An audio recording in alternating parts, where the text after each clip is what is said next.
सरकारनं नुकतीच सरकारी कर्मचाऱ्यांना एक खुशखबर दिली आहे। सरकारी कर्मचारी ज्या पगार वाढीची आतुरतेने वाट पाहत असतात त्यांच्यासाठी 8वा वेतन आयोग गठीत करण्यास केंद्रीय मंत्रिमंडळानं मंजुरी दिली आहे। खरं तर निवडणुका तोंडावर आल्यावरच सत्ताधारी नेते सरकारी कर्मचाऱ्यांना खुश करणारे निर्णय जाहीर करत असतात। मग आता तर लोकसभा विधानसभा निवडणुका झाल्या, मग तरीही त्यानंतर सरकारनं पगार वाढीच्या निर्णयाला कसा काय हात घातला असा प्रश्न तुम्हाला पडलाच असेल। पण हा निर्णय राजकीय दृष्ट्या झालेला नसून दर 10 वर्षांनी नवीन वेतन आयोग स्थापन करून त्यांच्या शिफारशीनुसार सरकारी कर्मचाऱ्यांचं वेतन वाढवणं सरकारला क्रमप्राप्त असतं। यापूर्वी 2015 मध्ये 7व्या वेतन आयोगाची स्थापना करून 2016 मध्ये तो केंद्रीय कर्मचाऱ्यांना लागू झाला होता। आता त्याला 10 वर्ष उलटली असून डिसेंबर 2025 मध्ये त्याची मुदत संपली आहे। त्यामुळे 2026 पासून नवीन म्हणजेच 8वा वेतन आयोग लागू करणं सरकारला बंधनकारक असेल। त्यामुळेच सुमारे वर्षभर आधी पूर्वतयारीसाठी या वेतन आयोगाची स्थापना करणं मोदी सरकारला बंधनकारकच होतं। यामुळे वाढीव पगार मिळणार असला तरी केंद्रीय कर्मचाऱ्यांना त्यासाठी 2 वर्ष वाट पाहावी लागणार आहे। काय आहे हा 8वा वेतन आयोग, त्यातून किती पगार वाढवू शकते, महाराष्ट्रात ही वाढीव पगार वाढ कधीपासून मिळेल, जाणून घेऊयात मिशन पॉलिटिक्स मधून। नमस्कार, मी समीक्षा। आपल्या देशाला स्वातंत्र्य मिळाल्यापासून आतापर्यंत केंद्रीय कर्मचाऱ्यांच्या वेतन वाढीसाठी 7 आयोग लागू करून त्याची अंमलबजावणी करण्यात आलेली आहे।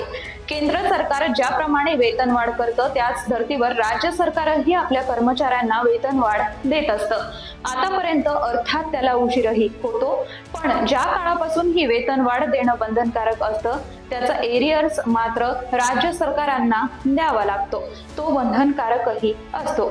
दिवसेंदिवस महागाई वाढते हे गृहीत धरूनच दर 10 वर्षांनी सरकारी कर्मचाऱ्यांच्या वेतनात वाढ करण्यासाठी हा आयोग महत्त्वपूर्ण असतो। आता 8व्या वेतन आयोगाच्या शिफारशी 2026 पासून लागू होण्याची शक्यता आहे। त्याचा केंद्रातील 45 लाख केंद्रीय कर्मचाऱ्यांच्या पगार व 65 लाख सेवानिवृत्त कर्मचारी अशा एकूण 1.25 लाख कर्मचाऱ्यांना फायदा होणार आहे।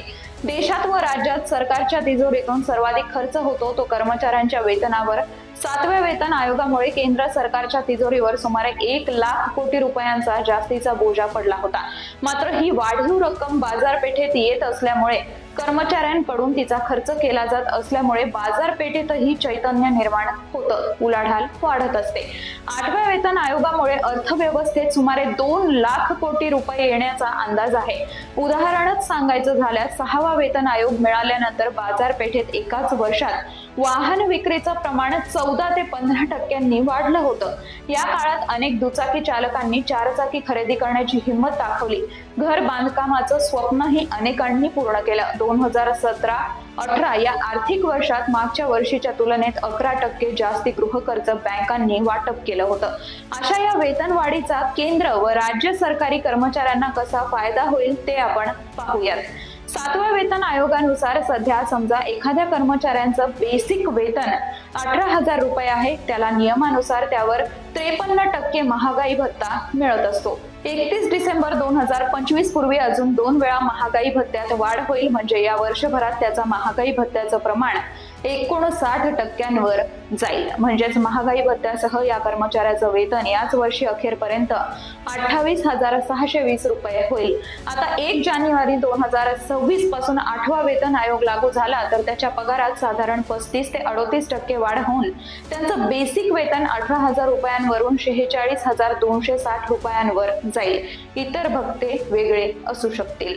बरं, हा फायदा फक्त कामावर असलेल्या कर्मचाऱ्यांनाच होईल असं नाही, तर निवृत्त कर्मचाऱ्यांच्या पेन्शन मध्येही 8व्या वेतन आयोगामुळे वाढ होणार आहे। निवृत्त सरकारी कर्मचाऱ्यांच्या निवृत्तीच्या वेळी जे बेसिक असेल त्यात सुमारे 34 ते 35% वाढ होऊ शकते। म्हणजेच निवृत्तीपूर्वी एखाद्या कर्मचाऱ्याचं बेसिक वेतन हे 80,000 रुपये असेल तर आता त्यांना 40,000 पेन्शन मिळत असेल। बेसिक मध्ये 34 ते 35% वाढ होऊन त्यांना 40,000 ऐवजी 67,000 रुपयांपर्यंत पेन्शन वाढ मिळू शकेल असा तज्ञांचा अंदाज आहे।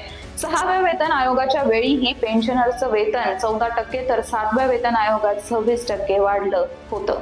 केंद्र सरकार अजून 2 वर्षांनी म्हणजेच 2027 पासून वाढीव वेतन द्यायला सुरुवात करू शकतं।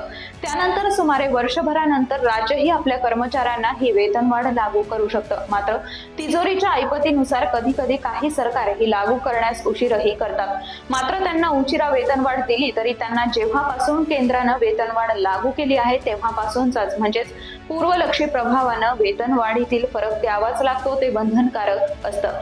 केंद्र सरकारनं 7वा वेतन आयोग 2017 मध्ये लागू केला। मात्र महाराष्ट्रात तेव्हाच्या फडणवीस सरकारनं तो 2019 जानेवारी पासून लागू केला होता।